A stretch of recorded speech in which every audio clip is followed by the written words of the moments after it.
Alhamdulillahilladzi arsala rasulahu bil huda wa dinil haq liyudhhirahu 'ala dini kullihi wa kafa billahi shahida. Asyhadu an la ilaha illallah wahdahu la syarika lah wa asyhadu anna Muhammadan abduhu wa rasuluh alladzi la nabiyya ba'dah, amma ba'du. Alhamdulillah para bapak jamaah sekalian, di malam hari ini kita kembali berjumpa dalam kajian rutin Tadabbur Al-Quran Surat Al-Baqarah sampai di ayat ke-67, yaitu judulnya tentang sikap orang Yahudi terhadap para rasul dan kitab suci. Sebelumnya sudah kita bahas tentang contoh pelanggaran Yahudi terhadap janji. Lalu bagaimana sekarang sikap mereka kepada para rasul dan kitab suci yang diturunkan kepada mereka. Walaqad ataina Musal kitab, dan sungguh kami telah memberikan kepada Musa, kepada Nabi Musa, Alkitab, yaitu Taurat. Alkitab di sini maksudnya kitab Taurat. Wa qaffayna min ba'dihi birrusul, dan telah kami susulkan setelah itu dengan para rasul, dengan rasul-rasul. Jadi diutus Nabi Musa alaihissalam di kalangan Bani Israel, untuk diturunkan kepada beliau kitab Taurat, yang merupakan kitab inti wahyu yang diberikan kepada mereka. Tetapi kitab Taurat yang diberikan kepada mereka itu ternyata mereka tinggalkan, mereka abaikan, mereka rubah. Bahkan hari ini yang lebih disucikan, lebih diikuti justru bukan Taurat, tapi namanya ada Talmud oleh orang-orang Yahudi itu. Padahal sebelumnya sudah diminta untuk berjanji, bahkan diancam dengan dia akan ditimpakan bukit Tursina itu di atas kepala mereka agar mau memegang teguh Taurat, kitab Taurat itu. Tapi ternyata mereka tetap saja mengingkarinya. Setelah Nabi Musa diutus banyak rasul-rasul di kalangan Bani Israel. Jadi Bani Israel ini luar biasa, diutus para rasul di kalangan mereka. Bahkan kata Nabi di dalam hadis, kullama halaka nabiyyun khalafa nabiyyun. Setiap kali meninggal satu nabi dari kalangan Bani Israel itu, maka diganti oleh nabi yang berikutnya. Terus secara beruntun, berurutan dari nabi terus sampai terakhir Nabi Isa alaihissalam. Dan tentu ada yang kita ketahui namanya sebagaimana diberitahukan, dan ada yang tidak kita ketahui. Jadi Nabi bukan hanya 25 saja. Di kalangan Bani Israel juga masih banyak lagi nabi-nabi yang tidak diceritakan.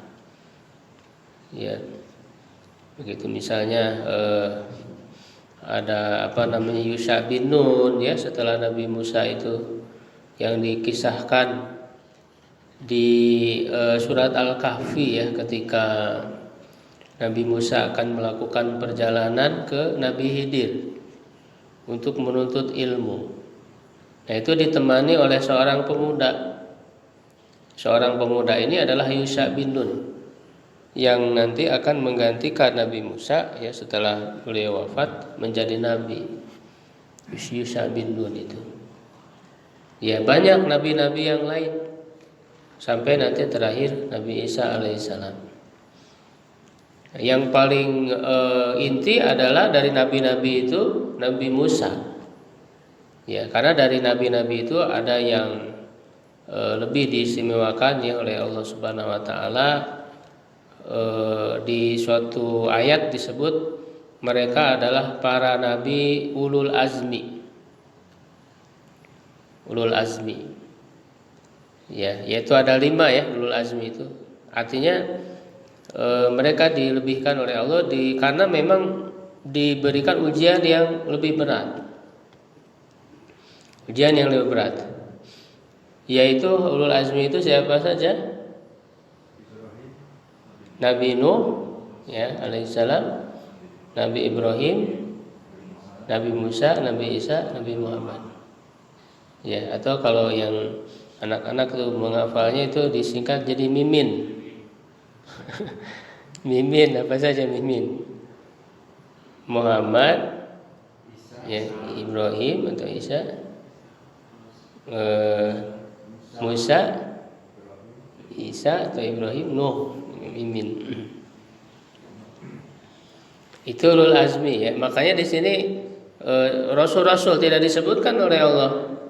Semua di sini hanya disebutkan satu Musa. Karena kepada Nabi Musa diturunkan Taurat. Ya, kemudian menyebutkan Isa, wa ataina Isa bin Maryam. Dan kami memberikan mendatangkan kepada Isa bin Maryam. Ini selalu disebut bin Maryam karena tidak punya ayah. Anaknya Maryam. Karena yang namanya bin keturunan itu kan dinisbatkan kepada ayah. Tapi karena tidak punya ayah selalu dibinkan kepada ibunya yaitu Maryam. Ini untuk menampakkan kekuasaan Allah bahwa ada seorang nabi yang lahir tanpa ayah. Agar ingat dia hanya lahir dari seorang ibu saja. Ya, dan kami memberikan kepada Isa bin Maryam al-bayyinat. Bayyinat itu kan penjelasan secara asal, tapi maksudnya adalah mukjizat. Jadi mukjizat yang diberikan kepada Nabi Isa alaihissalam. Ya, yaitu dari mulai apa yang diberikan kepada Nabi Isa? Menghidupkan orang mati, ya, menghidupkan burung ya yang sudah mati, sudah berpencar. Ya, mengobati yang sakit, kemudian bisa memberitahukan apa yang dimakan di rumah kaumnya itu disebutkan ya sesuai ya, dengan apa yang mereka makan, apa yang mereka simpan.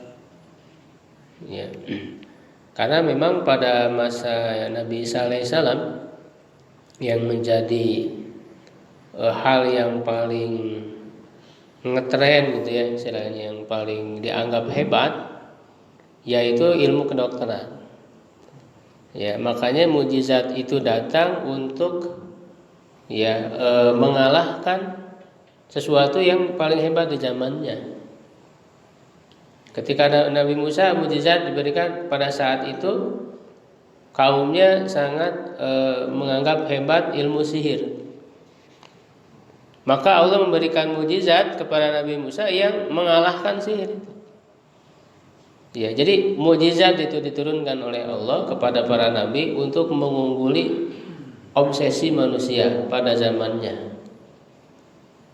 Ya, maka Nabi Musa bisa mengobati orang yang sakit kusta, orang yang buta yang belum ada obatnya pada saat itu.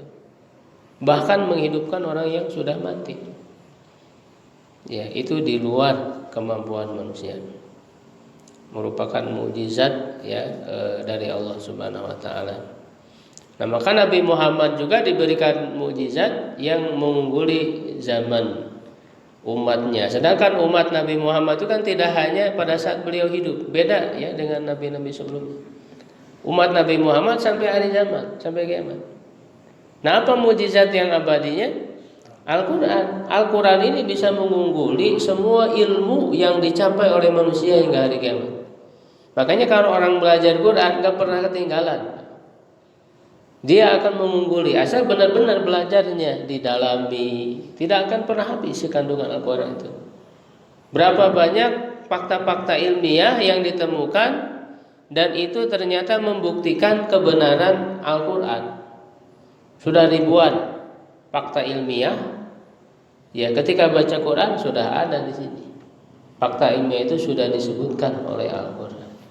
Jadi sebetulnya orang Muslim itu bisa unggul dalam ilmu pengetahuan, dalam peradaban daripada umat-umat yang lain karena punya kitab petunjuk yang bisa mengungguli setiap ilmu manusia, setiap obsesi manusia. Hanya umat Islam tidak serius belajar Al-Qurannya sehingga terbelakang, tertinggal. Dia anggap Barat tuh dengan ilmu teknologinya ya hebat, paling unggul. Padahal kalau umat Islam kembali ke Al-Quran itu akan lebih unggul daripada mereka.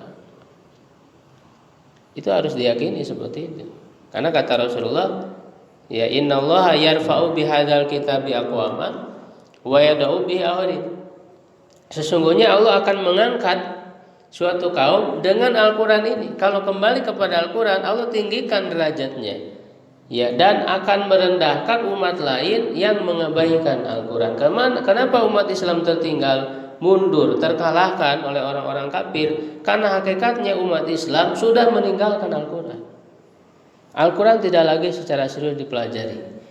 Ya, dia hanya paling pelajari cuma dibaca aja, atau kebanyakannya hanya dijadikan sebagai pajangan saja di rumah. Ya, yang dibuka kalau ada orang mati aja. Gitu. Sehingga bagaimana mau bisa maju? Ya. Dan banyak orang-orang yang masuk Islam itu kan karena setelah mengetahui kebenaran Al-Quran. Profesor ya meneliti segala macam, ketika mereka baca Quran, oh ternyata sudah ada kebenarannya. Itu sudah janji Allah Subhanahu wa taala dalam Al-Quran. Sanurihim ayatihi fi fil afaqi wa fi anfusihim hatta yatabayyana annahul haqq. Ya, kami akan perlihatkan kepada mereka, orang-orang kafir itu yang tidak beriman, tanda-tanda kekuasaan, ayat-ayatnya. Nah, ini kaitannya alam semesta dengan ayat Quran. Ya, fi afaq, di alam semesta, dan pada diri mereka sendiri sampai jelaslah ya bagi mereka bahwa Quran itu benar. Ya. Nah, jadi mukjizat Nabi Muhammad itu kekal, yaitu Al-Quran ini, kemujizatannya yang tidak pernah habis. Ya. Nah, kemudian wa ayyadnahu biruhil qudus, dan kami perkuat dia ya dengan Roh Kudus. Siapa Roh Kudus itu? Malaikat Jibril. Sebagaimana dijelaskan di ayat lain, ya Ruhul Kudus ya, dalam hadis-hadis Nabi sallallahu alaihi wasallam. Maksudnya malaikat Jibril. Malaikat Jibril ya tentu menguatkan kenabian Nabi Isa ya alaihissalam yang datang kepada Maryam gitu ya, memberitahukan akan lahir seorang Nabi Isa alaihissalam. Nah, afakullama ja'akum rasulun bima la tahwa anfusukum, apakah setiap datang kepada kalian seorang rasul utusan dengan ya apa yang tidak kalian sukai, ya tidak sesuai dengan hawa nafsu kalian, istakbartum, kalian angkuh ya, sombong, artinya tidak mau menerimanya, fa fariqan kadzabtum wa fariqan taqtulun. Ya. Kemudian sebagian dari para rasul kalian dustakan dan sebagian lagi kalian bunuh. Jadi bukan hanya didustakan, bahkan berusaha untuk dibunuh. Bahkan Nabi yang terakhir pun dari kalangan mereka, yaitu Nabi Isa, kan berusaha untuk dibunuh, dikejar oleh mereka itu, sampai Nabi yang terakhirnya dari kalangan mereka. Makanya oleh Allah diangkat, ya kan, dan diserupakanlah pengikutnya yang setia ya, Hawariyun itu ada 12 orang. Ada yang termuda ya, yang termudanya itu dia mengatakan siap untuk menggantikan posisi Nabi Isa, dan dijanjikan oleh Nabi Isa nanti di surga akan bersama dengannya, ya, di surga itu. Maka mengatakan siap seorang anak muda yang paling muda ya di antara Hawariyun itu, akhirnya dirubah wajahnya, diserupakan dengan Nabi Isa, dan Nabi Isa diangkat ke langit. Ya, nah anak muda inilah yang disalib oleh mereka. Ya, jadi banyak para nabi yang dibunuh oleh Bani Israil ini, luar biasa. Ya, kedurhakaan mereka itu. Waqalu, dan mereka mengatakan qulubuna gulfun, hati-hati kami ini tertutup. Ya, artinya ketika mereka disuruh untuk beriman, menerima ya para rasul itu, mereka mengatakan hati kami ini nggak bisa menerima, tertutup.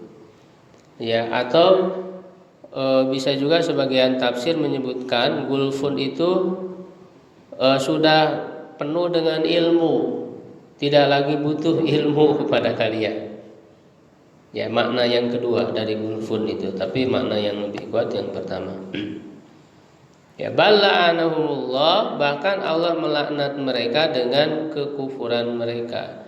Ya, jadi mereka tertutup, tidak mau menerima ya dari para rasul itu, tidak ada yang menyebabkan hal itu kecuali kekafiran mereka, kedurhakaan mereka. Bukan tidak bisa nerima ya, mereka bisa hanya terhalang oleh kekafiran, kedurhakaan mereka. Ya, dan apa yang paling utama yang menyebabkan kekafiran itu nanti akan dibahas. Ya, penyebab utama kenapa mereka tidak mau menerima. Nah, maka ini untuk memberikan penjelasan kepada Nabi Muhammad SAW ketika menghadapi orang-orang Yahudi itu, agar tahu sejarahnya orang Yahudi itu. Jadi supaya Nabi Muhammad tidak kaget ketika mendapat penolakan dari orang Yahudi. Ya, karena sudah sejarahnya begitu. Jangankan kau Muhammad, dulu para nabi juga bukan hanya didurhakai, bahkan dibunuh. Jadi jangan merasa aneh dengan sikap orang Yahudi yang kamu hadapi sekarang itu. Dan ini juga petunjuk untuk kita sekarang, ketika kita menghadapi orang-orang Yahudi ya, yang menjadi musuh yang paling berat, paling utama ya. Terutama mereka sudah mencaplok Masjidil Aqsa ya, merupakan kemuliaan bagi umat Islam. Masjidil Aqsa itu bahkan akidah ya, tempat Isra-nya Nabi SAW. Itu yang kita hadapi sekarang, Yahudi, sistem Yahudi, peradaban Yahudi yang kita hadapi. Supaya kita tidak kaget ya dengan pemberitahuan ini.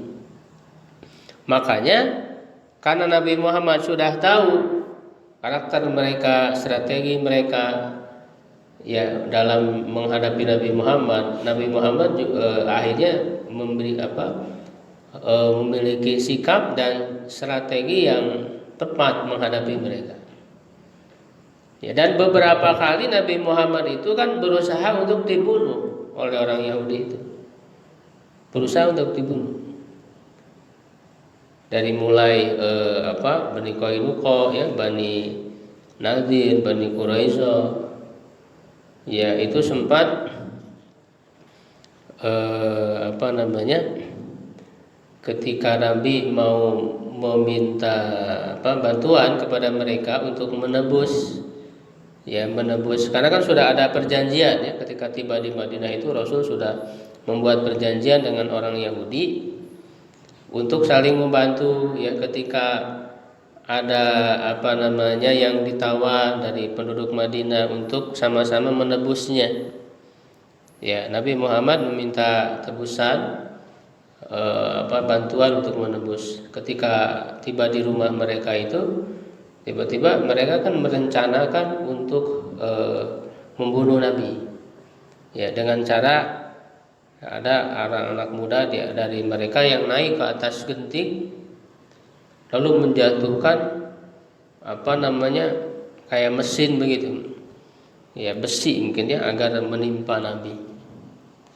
gitu ya. Tapi Nabi diberitahu oleh malaikat Jibril sehingga beliau segera pergi.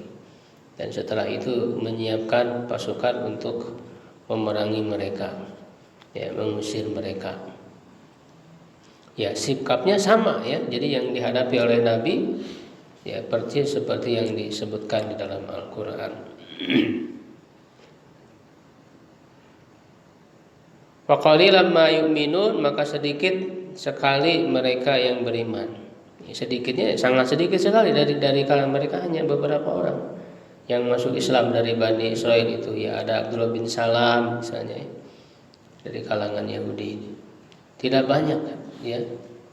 Begitu. Termasuk istri Nabi ya yang dari Yahudi itu, anak tokoh Yahudi Bani Nadir ya, namanya Sofiyah bintu Huyai.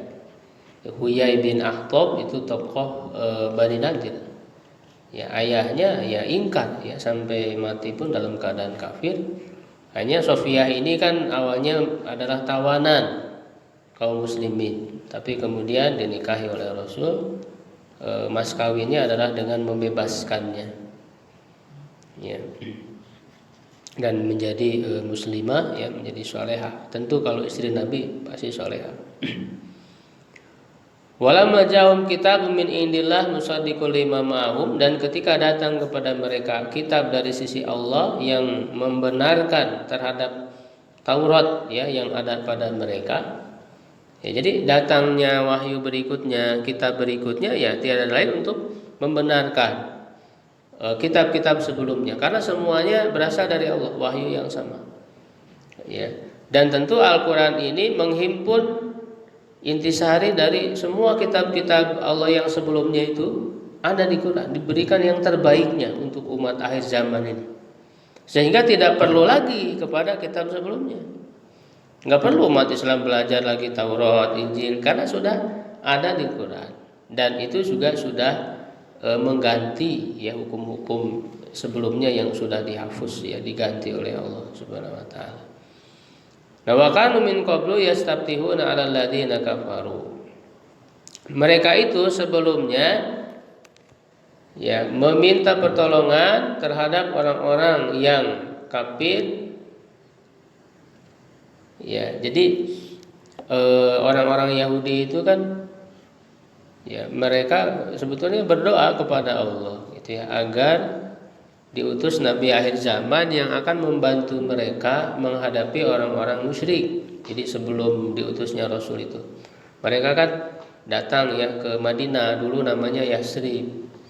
Di situ ada orang-orang musyrik Arab ya, mereka juga menghadapi mereka ya, berperang dengan orang-orang musyrikin Arab ya. Mereka memohon kepada Allah agar diutus nabi yang terakhir yang akan membantu mereka, karena semuanya sebetulnya sudah ada dalam kitab mereka ya, dijelaskan ciri-cirinya, bahkan tempat yang akan ditempati oleh nabi terakhir itu ya. Makanya itulah yang menjadi alasan mereka tinggal di Madinah, karena Madinah itu sesuai ciri-cirinya dengan yang disebutkan di kitab mereka, yaitu ada tanah bebatuan yang lancip-lancip ya bentuknya.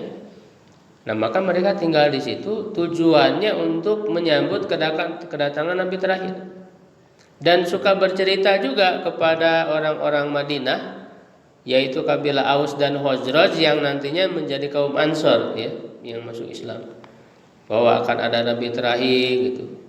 Sehingga orang-orang Aus dan Khazraj itu banyak tahu dari orang Yahudi. Ya, nah ketika diutus Nabi, ketika orang Aus Khazraj itu datang ke Madinah ya untuk melakukan haji, karena haji itu sudah ada ya sebelumnya, walaupun tata caranya berbeda. Ketika didakwahi oleh Nabi, mereka langsung tahu ini Rasul. Makanya langsung beriman, jangan sampai keduluan oleh orang Yahudi. Tapi orang Yahudi sendiri yang mereka itu tahu ciri-cirinya, yang mengetahui bahwa Nabi Muhammad itu adalah Rasul terakhir, tapi mereka menolaknya, kafarubi. Jadi ketika datang kepada mereka ya, apa yang telah mereka ketahui, mereka kafir, tidak mau menerima. Maka laknat Allah ya bagi orang-orang kafir. Alangkah buruk yang mereka perjualbelikan dengan kekafiran dengan apa yang Allah turunkan. Nah, ini maksudnya mereka mengganti sesuatu yang sudah mereka ketahui dari wahyu Allah tentang ciri-ciri Nabi Muhammad dengan kekafiran. Tidak mau menerima. Apa alasannya? Nah, ini bagian karena dengki an yunazzirallahu min fadlihi ala man yasha'u min ibadi, bahwa Allah menurunkan dari keutamaannya terhadap siapa yang Dia kehendaki dari hamba-hambanya. Jadi alasan utama yang menghalangi mereka menerima kebenaran Nabi Muhammad adalah dengki. Ya, dengki, benci. Ya, atau hasad ya. Mendengki dalam ayat lain disebut hasadan min indi anfusihim. Kenapa? Karena ternyata Nabi yang terakhir itu diutus bukan dari kalangan mereka. Mereka inginnya dari kalangan mereka, Bani Israel. Ternyata dari kalangan orang Arab yang justru mereka tidak sukai. Ya, padahal Allah lebih tahu ya yang lebih maslahat. Ya, Allahu ya'lamu haitsu yaj'alu risalati. Allah itu Maha tahu ya tentang siapa yang dipilih oleh Allah jadi rasul. Itu hak Allah, hak prerogatif Allah. Ya, dan pilihan Allah itu semua mengandung hikmah. Orang Yahudi ingin diutus nabi dari kalangan mereka kan sudah banyak, bahkan mungkin ribuan, tapi mereka kan buktinya durhaka, membunuhnya, gitu ya, dari kalangan mereka juga tetap saja. Jadi karena kedengkian, maka kita juga harus hati-hati dari sikap dengki itu yang biasanya menghalangi kebenaran, menghalangi hidayah. Ya, dengki kepada orang, kepada kelompok, kepada kaum. Nah, ini umat Islam itu adalah umat yang satu. Ukhuwah innamal mu'minuna. Kadang-kadang karena beda kelompok gitu ya, karena berbeda afiliasi, berbeda mazhab gitu ya, berbeda ormas, itu timbul kedengkian, dengki kepada orang yang di luar golongannya. Akhirnya walaupun yang disampaikan adalah kebenaran, tidak mau menerima. Nah, ini hati-hati, dengki ini bisa membuat orang tidak menerima kebenaran. Kita harusnya menerima kebenaran dari manapun datangnya. Karena umat Islam itu sesungguhnya bersaudara, selama akidahnya sama, pokok akidahnya sama. Perbedaan dalam masalah furu, dalam masalah fikih, ijtihadiyah, ya itu harus ditolerir, ya, toleransi yang harus dikedepankan. Maka ya mereka mendapatkan kemurkaan Allah di atas kemurkaan. Jadi bertumpuk-tumpuk kemurkaan orang Yahudi itu. Makanya jelas ini menjelaskan doa kita di Al-Fatihah yang berlindung dari mereka yang maghdubi alaihim, yang dimurkai. Yang dimurkai itu Yahudi. Maka di sini dijelaskan ghadab ala ghadab. Ya, kemurkaan di atas kemurkaan, membunuh, ya, durhaka dan sebagainya. Banyak sekali kedurhakaan orang Yahudi itu. Ya, ketika mereka disuruh untuk beriman kepada apa yang Allah turunkan, mereka mengatakan kami beriman kepada apa yang telah diturunkan kepada kami, ya, dan kufur kepada yang setelahnya. Ya, tidak mau menerima ya Al-Quran dan Injil. Jadi mereka mengatakan kami hanya cukup dengan Taurat saja, tidak mau menerima Injil, Al-Quran. Ya, padahal kalau mengikuti Taurat di situ ada perintah untuk mengikuti nabi setelahnya. Kalau mengikuti Injil ya harus mengikuti Nabi Muhammad, Al-Quran, gitu ya, karena di situ ada perintah. Lalu kenapa kalau memang benar kalian ini mengikuti Taurat, kenapa kalian membunuh para nabi? Begitu. Ya, jadi ini yang menjadi peringatan dari Allah Subhanahu wa taala pada orang-orang Yahudi dan menjadi pelajaran bagi kita. Ya, agar bagaimana menghadapi orang-orang Yahudi ini, ya, dan tidak terkecoh ya oleh tipu daya mereka. Ya, barangkali itu yang bisa kita bahas, ya, mudah-mudahan ada manfaatnya. Kalau ada yang ditanyakan. Ya. Tadi dikatakan bahwa yang disalib itu adalah para pengikutnya yang Pengikut Nabi bisa. pengikut Nabi Isa yang setia. Hmm. Kalau selama ini yang saya dengar itu justru seorang pengkhianat yang namanya Judas Iskariot. Nah, ini yang ini gimana, Ustaz? Saya belum tahu itu sumbernya dari mana ya. Bisa jadi mungkin dari wawasan dari orang Kristen mungkin ya. Jadi kalau kita baca di tafsir Ibnu Katsir ya, itu dijelaskan tentang masalah siapa yang dibunuh, itu ada riwayatnya, Pak. Ada riwayatnya ketika Nabi Isa bertanya, ya siapa di antara kepada para Hawariyun kan? Para pengikut Nabi Isa itu 12 Hawariyun. Itu qala al-hawariyun, nah itu kan ada ya. Man ansari ilallah, siapa yang membantuku ya, menolongku ya karena Allah. Kata para hawariyun itu, kami siap membela. Ya, ditanya oleh Nabi Isa, siapa di antara kalian yang siap menggantikan posisiku? Ya, nanti dia akan bersamaku di surga. Faqam ahdatsuhum sinnan. Dalam riwayat itu, maka berdirilah orang yang paling muda usianya. Dia mengatakan saya. Ya. Begitu akhirnya kepada anak muda ini yang paling muda di antara mereka diserupakan dengan Nabi Isa. Saya lebih percaya kepada riwayat itu karena itu jelas di tafsir Ibnu Katsir juga dijelaskan tentang itu. Ya. Dan di Quran di ayatnya juga kan dijelaskan wa ma qataluhu wa ma salabuhu. Mereka orang Yahudi itu tidak membunuhnya, tidak membunuh Nabi Isa dan tidak menyalibnya. Walakin syubbihalahum, tetapi diserupakan, dia Nabi Isa itu diserupakan bagi mereka. Ya, di situ tidak dijelaskan diserupakan siapa yang diserupakan, dijelaskan di hadis.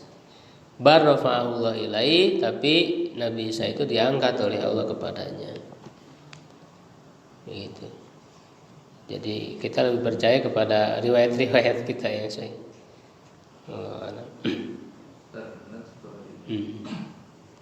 Nabi Isa itu kan diangkat. Ada yang mengatakan bahwa sampai hari kiamat itu sampai nanti diturunkan kembali itu Nabi Isa itu masih hidup. Iya, masih hidup. Nah, tapi ada juga yang mengatakan bahwa Nabi Isa itu sudah meninggal. Nah, ini yang benar yang mana? Yang benar masih hidup Nabi Isa. Ya, masih hidup tapi tidak bertambah usianya. Jadi kalau video itu di pause gitu ya. Jadi nanti pas turun di play lagi. Jadi nanti ketika diturunkan itu usianya sama ketika diangkat ke langit. Itu kan kekuasaan Allah kan, di luar jangkauan akal manusia. Ya, yang jelas Nabi Isa belum meninggal. Ya, belum meninggal. Itu kan dikatakan ini rafiuka ilai ini mutawaffika, kami akan mewafatkan. Ya, dan juga di ayat Quran banyak yang menunjukkan bahwa Nabi Isa itu masih hidup. Disebutkan akan beriman dari kaumnya Nabi Isa itu la yu'minan nabihi qabla mautihi. Itu akan beriman dari kalangan Nabi Isa ketika Nabi Isa itu diturunkan sebelum dia meninggal, sebelum Nabi Isa meninggal. Gitu. Artinya ketika diangkat ya belum meninggal. Jadi sebelum meninggal ketika sudah diturunkan. Nah, makanya kan banyak orang-orang Kristen yang masuk Islam ketika turun Nabi Isa itu. Banyak orang Kristen yang masuk Islam. Gitu ya. Ya, jadi kita harus lebih percaya kepada penjelasan para ulama ya, melalui hadis, riwayat-riwayat yang sahih, kitab-kitab tafsir ya, daripada pengetahuan yang tersebar luas yang belum jelas ininya sumbernya, apalagi cuma di internet ya, di Google. Ya, jangan-jangan dia bersumbernya dari orang Kristen atau orang Yahudi yang justru sangat berbeda ya versinya itu. Bahkan Nabi Isa aja dianggap Tuhan, disalib kan gitu, udah jelas sangat beda sekali. Nah, kalau yang mengatakan beliau belum meninggal juga dari kalangan umat Islam juga. Oh, ada ya. Siapa itu?